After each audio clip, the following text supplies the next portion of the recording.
Social మీడియాలో కొంతకాలంగా కుమారి aunty food point వీడియోలు చాలా పాపులర్ అయ్యాయి. హైదరాబాద్లోని మాదాపూర్ ఐటీసీ కోహినూర్ దగ్గరలో సాయి కుమారి అనేటువంటి మహిళ రోడ్డు పక్కన ఫుడ్ సెంటర్ నడుపుతున్నారు. అయితే ఇటీవల ఓ వీడియో వల్ల కుమారి ఆంటీ ఫేమస్ అయ్యారు. క్రమక్రమంగా అక్కడ జనాల తాకిడి విపరీతంగా పెరిగింది. ప్రతిరోజు మధ్యాహ్నం అక్కడ రోడ్డు మీద కూడా పూర్తిగా గుమికూడేంత పబ్లిక్ వివిధ ప్రాంతాల నుంచి రావడం మొదలుపెట్టారు. అయితే ఈ క్రమంలో తాజాగా ఆ ఆంటీ ఫుడ్ పాయింట్ని ట్రాఫిక్ పోలీసులు క్లోజ్ చేయడం జరిగింది.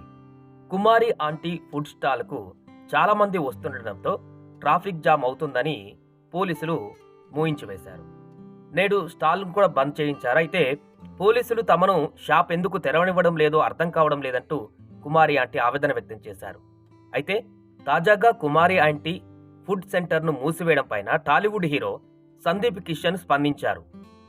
ఊరు పేరు భైరవకోన అనేటువంటి సినిమా ప్రమోషన్లో భాగంగా సందీప్ కిషన్తో పాటు మూవీ టీం ఇటీవల కుమారి ఆంటీ ఫుడ్ పాయింట్ వద్దకు వెళ్లి అక్కడ భోజనం చేసి ప్రమోషన్లు చేసినటువంటి సంగతిని చూసాం. ఈ నేపథ్యంలో దీనికి సంబంధించి సందీప్ కిషన్ ట్వీట్ చేశారు. ఇది న్యాయం కాదు, ఆమెకు సాయం చేస్తామంటూ కూడా పేర్కొన్నారు. ఇది అసలు న్యాయం కాదు, సొంతంగా వ్యాపారం ప్రారంభించి కుటుంబానికి మద్దతుగా నిలిచేందుకు చాలా మంది మహిళలకు ఆమె స్ఫూర్తిగా మారుతుంది. ఇటీవలి కాలంలో మహిళా సాధికారతకు నేను చూసిన ఉదాహరణ ఆమె.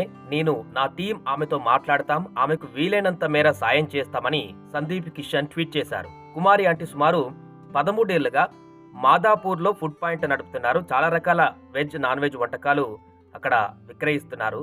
సో ఫుడ్ రుచికరంగా ఉండడంతో ఆమె వ్యాపారం చాలా బాగా జరుగుతుండేది. అయితే ఇటీవల సోషల్ మీడియాలో ఫుడ్ స్టాల్కు సంబంధించిన వీడియోలు వైరల్ కావడంతో విపరీతమైనటువంటి క్రౌడ్ అక్కడ ఏర్పడి ఎంత ఫేమస్ అయ్యారో అంతే త్వరగా ట్రాఫిక్ పోలీసులు రోడ్డుకి ఇబ్బంది అవుతుందంటూ కూడా మూసివేయడంతో ఆమె ఆవేదన వ్యక్తం చేశారు.